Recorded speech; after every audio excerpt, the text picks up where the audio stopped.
I'm Tom Woods in for Peter. It's our last segment, folks. I'm going to try to race through some calls. Let's start with Ken in Wisconsin. Ken, good morning. Welcome to the Peter Schiff Show. Hi, Tom. I don't know if you remember me, but we had supper together up in Eau Claire when you gave a talk on nullification. Oh, nice. Yes, I do remember. Thank you very much. What's your question?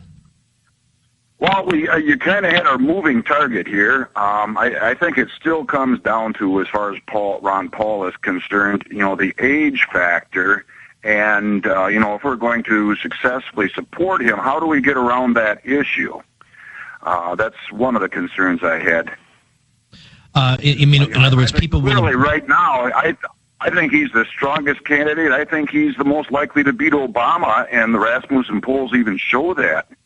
The other guys, these neocons, I don't know if people are starting to see through them or they're just not getting traction. But go ahead, answer. I'm sorry.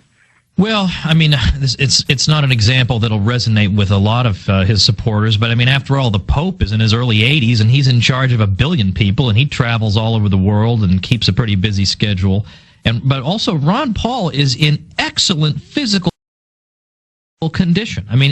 It's one of these guys, and I don't recommend doing this, but he's one of these guys that, you could punch him in the stomach and you'd feel like you hit an iron bar. He's always been an athlete his whole life, and I think Ron Paul at his age now, in his mid-70s, is much healthier than John McCain was when he ran. Chronological age it tells us only so much. I think he's in much better health.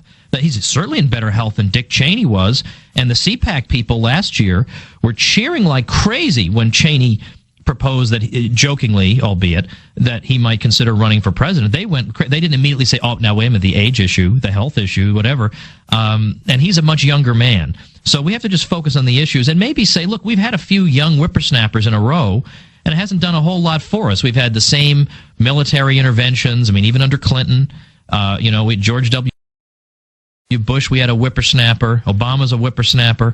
Maybe we need somebody with some experience, not experience looting people. We have enough of that type of experience, but somebody who actually knows what he's talking about, who has the kind of temperament of an older man, who is not just looking for fame and fortune, but who is in it because he genuinely cares for the country.